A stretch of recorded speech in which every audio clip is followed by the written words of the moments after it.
पहली बात तो जितने भी अर्निंग्स क्वालिटीज आ रहे हैं, कोई भी आपको ऐसा नंबर नजर आया अभी तक जो एकदम ट्रांसफॉर्मेशनल नंबर हो? क्योंकि मिड कैप्स में कल शाम को काफी नंबर आए, यूनाइटेड ब्रूअरीज के नंबर आए, वीआईपी के नंबर आए, बहुत अच्छे थे। कोई ऐसी आपकी नजर गई लार्ज कैप के बियॉन्ड जो आपको लगा शायद कि बाजार मिस कर रहा है? Morning Ajay, think you are absolutely right. I think काफी नंबर्स ब्रॉडर यूनिवर्स में भी आए हैं, पर मुझे लगता है आई थिंक जो लार्ज कैप के नंबर्स आए हैं अब तक I think have been stellar so far. तो जैसे अल्ट्राटेक ने नंबर्स पोस्ट किया, आई थिंक उम्मीद से फार बेटर थे। एलएनटी के कल नंबर्स, हालांकि इंफ्रास्ट्रक्चर में इबिट मार्जिन्स पे थोड़ा दबाव आया था, but consolidated numbers because of the overall volume growth और आईटीईएस सेगमेंट में जो हमने एक इजाफा देखा है उससे कंसोलिडेटेड नंबर्स और कमेंट्री काफी तगड़ी थी।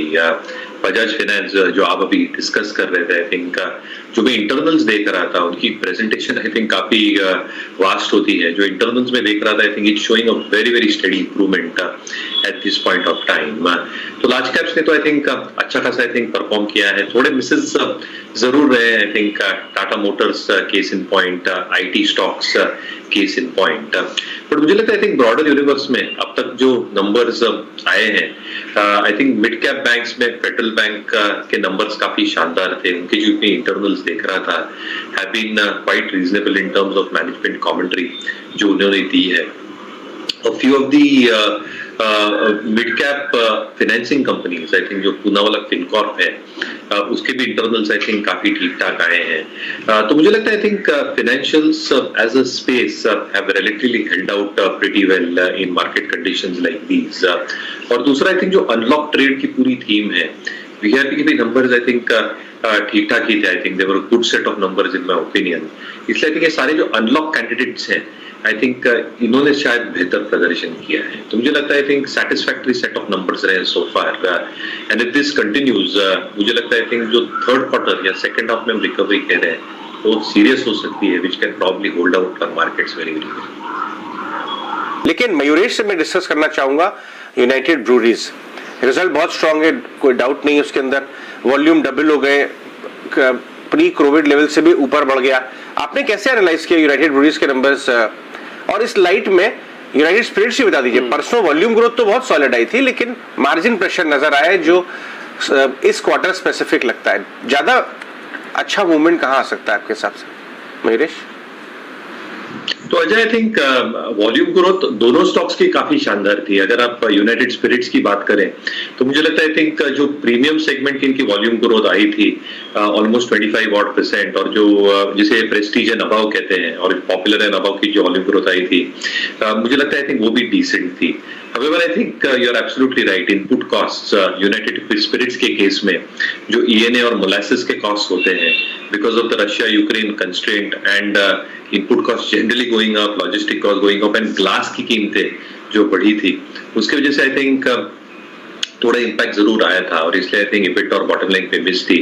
बट जैसे मैं स्टार्टिंग के कमेंट्स में कह रहा था आई थिंक ये जो अनलॉक ट्रेड स्टार्ट हुआ है, restaurants, bars, lounges have started off very very significantly. I think सारी चीजें ओपन हो चुकी है, ट्रैवल ओपन हो चुका है, रेस्टोरेंट्स ओपन हो चुके हैं।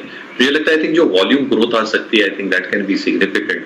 थोड़ी पेचीदार मामले एक रिस्क फैक्टर में एक ही है यूनाइटेड स्पिरिट्स एग्जांपल के तौर पे आई थिंक इज जो एक्साइज ड्यूटीज है यहाँ पे आई थिंक कैसे ये प्राइस हाइक्स ले सकते हैं और नेगोशिएशंस कैसे होगा, but I am pretty sure I think even that will happen. Quarter 2 शायद एग्जिस्टिंग इन्वेंटरी की वजह से आई थिंक मार्जिन्स पे फिर भी दबाव लाए, बट जैसे मैं कह रहा था आई थिंक क्वार्टर 3 एक्सपेक्टेशंस काफी तगड़ी हो सकती है और इनका जो प्रोडक्ट सुइट है I think is pretty large. Similarly for United breweries I think जो 8% की वॉल्यूम ग्रोथ थी आई थिंक लाजवाब थी। So similar factors working in favor of them. The only thing, the differential factor becomes barley, क्योंकि predominantly beer maker है और barley का एक बहुत बड़ा component होता है यूक्रेन। But कहीं ना कहीं I think even that should start coming down क्योंकि food supplies और food chain allow किया जा रहा है। तो apart from Q2, Q3 भी soft थोड़ा रहता है टिपिकली बियर के केस में क्योंकि आई थिंक विंटर अप्रोच होता है इंडिया में, but generally I think what we probably seen it is not as harsh. तो I think that consumption will also start going up और जो कंज्यूमेबल आई थिंक एक trend हो रहा है आई थिंक अर्बन और रूरल इंडिया में I think that should also show signs of improving. तो यस आई थिंक थोड़ा आई थिंक Q2 सॉफ्ट रह सकता है दोनों काउंटर्स के लिए इन terms of margin performance, but Q3 से जैसे मैं वापस कह रहा था demand growth unlock rate should come back very very smartly. तो यूनाइटेड स्पिरिट्स थोड़ा आई थिंक दबाव में रह सकता है, but United breweries can perform better, but एक लॉन्गर टर्म होराइजन ले तो आई थिंक दोनों स्टॉक्स का मोमेंटम बरकरार रह सकता है। सफारी और वीआईपी, ये दो कंपनियां हैं, जरा लेके आइए डायरेक्टर साहब चार्ट सफारी के और वीआईपी के। दोनों, सफारी तो 52 वीक हाई पे आ गया है, वीआईपी ने अच्छे नंबर दिए। मयूरेश, आपका इस कैटेगरी पे नजर है? वैसे स्मॉल कैप एरिया है, मैं आपको I will not hold it against you अगर आप नहीं करते, बट नजर है आपकी इस कैटेगरी पे, वीआईपी इंडस्ट्रीज और safari? Absolutely, in fact I think इनका जो तीसरा बड़ा प्लेयर है सैमसोनाइट, इनका जो एक मार्केट शेयर है आउटसाइड इंडिया भी और इंडिया में भी आई थिंक जैसे एक अनलिस्टेड स्पेस में है।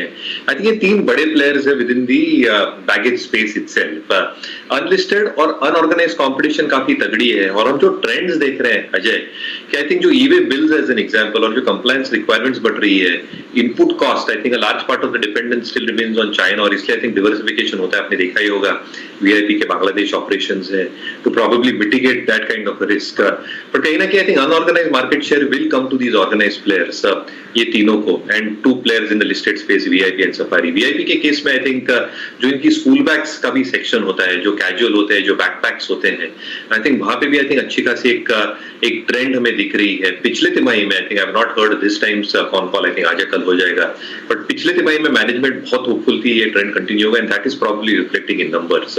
एक बहुत इंटरेस्टिंग फैसेट है for these baggage companies as well Ajay, जो मैरिजेस होते हैं, आई थिंक जो हमें लगता है I think maximum sales happen because of travel and schools, जो मैरिजेस होते हैं और स्पेसिफिकली सेमी अर्बन और रूरल एरियाज में bag sale and consumption is the largest, क्योंकि this is not use for travel और कंजम्पशन। आई थिंक ये जो स्टोरेज होती है इसके लिए काम आती है, तो I think even that is a huge component which will keep on growing. पे लाइफ इस पे सबसे इंपॉर्टेंट होगा। श्री थोड़ा बड़ा, हमने कल भी इसके बारे में डिस्कस किया था। नेस्ले के अंदर भी रिजल्ट्स का इंपैक्ट टिपिकली वो इन्वेस्टर्स वाला शेयर है।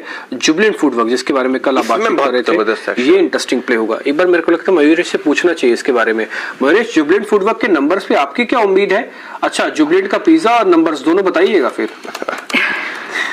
पिज्जा तो काफी पसंद है, हर संडे आता है, बट जहां तक नतीजा का सवाल है, एसएसएस ग्रोथ देना इन्होंने बंद कर दिया है, तो आई थिंक एक अंदाज हम लगा सकते हैं कि क्या सेम स्टोर सेल्स ग्रोथ हो सकती है। दूसरा, आई थिंक इनपुट कॉस्ट बढ़ने के कारण, आई थिंक आपने देखा है चीज, दूध, ये सारे कीमतें बढ़े हुए हैं, चिकन की कीमतें बढ़ी हुई हैं in the past few weeks, तो इन्होंने प्राइस हाइक जरूर लिए हैं to protect their gross margins and their net margins as well. Store expansion अच्छा खासा किया है, तो न्यू स्टोर एडिशन और कंट्रीब्यूशन कितना है ये देखना बहुत लाजमी होगा। और चौथा, आई थिंक इन्होंने जो मेन्यू एक स्प्रेड बढ़ाया है इनका पिछले कई तिमाहियों से, आई थिंक ये देखना भी बहुत जरूरी होगा कि इनका कंट्रीब्यूशन कितना है एबिट को लेके। तो आई थिंक मार्जिन से एक रेंज बाउंड मोड में रहने की ही मैं चेष्टा रखता हूँ। काफी कुछ कॉर्पोरेट लेवल के चेंजेस हुए थे, तो आई थिंक क्या स्टेबिलिटी आएगी मैनेजमेंट लेवल पे, आई थिंक ये देखना बहुत जरूरी है। और तीसरा, I think in lieu of competition, news यही कह रही कि आई थिंक जो डिलीवरी है ये शायद आउटसोर्स नहीं करेंगे दूसरे डिलीवरी पार्टनर्स को, तो क्या इसका एक इम्प्लाइड इफेक्ट पॉजिटिवली आ सकता है इनके बैलेंस शीट पे विद लेसर कमीशंस एंड आउटगोस। हालांकि मार्जिनल होगा, बट आई थिंक ये सारी चीजें आई थिंक देखना जरूरी होगा। तो मुझे लगता है आई थिंक एक स्टेबल सेट ऑफ नंबर्स होने चाहिए, but management commentary will probably do the trick. और जैसे मैं कह रहा था, आई थिंक सेकंड हाफ में काफी कुछ कंजम्पशन जो इन होम कंजम्पशन होता है ये स्पोर्ट्स रिलेटेड इवेंट्स के साथ जुड़ा हुआ रहता है, और सेकंड हाफ में कई सारी स्पोर्ट्स इवेंट्स है। फीफा वर्ल्ड कप है जो इवनिंग्स को होगा, आईसीसी वर्ल्ड T20 है, तो मुझे लगता है इन हाउस कंजम्पशन भी बहुत जबरदस्त तरीके से बढ़ेगा, जो वॉल्यूम ग्रोथ को एक बहुत बड़ा इजाफा देगा। तो आई थिंक काफी कुछ ट्रिगर्स है। मैं दिखाऊं, मयूरेश के साथ एक स्टॉक डिस्कस करना जरूरी है, नोवार्टिस। कल शाम को नतीजे है, कमेंट्री बहुत अच्छी आई है, और ये समझ लीजिए कि एमएनसी फार्मा सस्ता पैक नहीं है, 14% ऊपर है आज। नोवार्टिस पे कोई व्यू या एमएनसी फार्मा पे overall view Mayuresh? As a pack Ajay, I think it continues doing well, क्योंकि आई थिंक जो डिपेंडेंस होती है in terms of their overall global suite, I think जैसे इंट्रोड्यूस करते जाते हैं, I think there is a huge amount of market for that. दूसरा, I think जो इनके मार्जिन परफॉर्मेंस होती है, I think ये स्टेबल रहती है और कैश फ्लो स्टेबल रहते हैं। बट मुझे लगता है I think at this point of time जो हमें पसंद आ रहा है, I think it's more domestic led pharma companies. Cipla, I have repeated this time and again, हमारे ग्लोबल लेवल पे I think पसंद आते जा रहा है।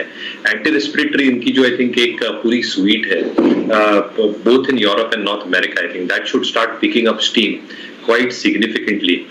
जैसे आप सन की बात कर रहे थे, आई थिंक इनकी जो स्पेशलाइज्ड लॉन्चेस हैं, almost 65 to 70 launches are pending, जिसमें से कुछ FTFs है जिसमें मार्जिन परफॉर्मेंस अच्छा हो सकता है। तो मुझे लगता है I think large cap names में, लार्ज मिड कैप नेम्स में Cipla is something that we continue like. MNCs हो सकती हैं, but I think we are more focused on domestically owned formulation companies at this point. Mayuresh, क्या view बन रहा है आपका 43, 44? क्योंकि कहीं ना कहीं कल 41 का लो आया और छोटे और रिटेल इन्वेस्टर स्लैश HNI में बड़ी रुचि हो जाती है जब कोई ऐसा बड़ा नाम बहुत ज्यादा धराशायी होता है कि मैं एवरेज कर लूं। क्या इसमें ब्रेव बनने की जरूरत है या नहीं इस लेवल पे? नहीं, so I think we've always stayed away।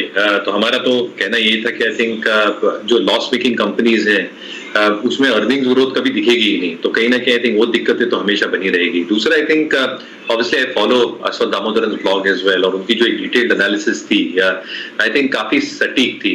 तो कहीं ना कहीं आई थिंक जो ब्लिंकिट का इन्होंने एक अधिग्रहण का आई थिंक जो न्यूज आई थी, आई think that is something that has pulled the stock significantly lower, क्योंकि इससे कोई बिजनेस को बहुत ज्यादा फायदा होने वाला नहीं है। आई थिंक आप ग्रॉस मर्केंडाइज वैल्यू जिसे GMVs कहते हैं वो शायद आपकी बढ़ सकती है, but you will still go to burn cash at the end of the day. और जो भी बिजनेसेस कैश बर्न करते रहते हैं, आई थिंक वहां पे एक जो ग्रोथ प्रोस्पेक्ट्स इन्वेस्टर्स के हिसाब से देखनी चाहिए, बॉटम लाइन के हिसाब से देखनी चाहिए, वो शायद विजिबल रहती नहीं है। तो बिल्कुल मुमकिन है, I am not denying the fact कि after such a huge price damage शायद पुल बैक्स, बाउंस बैक्स आए, but business model itself is not something that we are very very confident about, and we do not believe in business model which are loss making itself. तो हम तो अभी भी कहेंगे आई think दूर रहे। I think there are far better stocks in the broader market.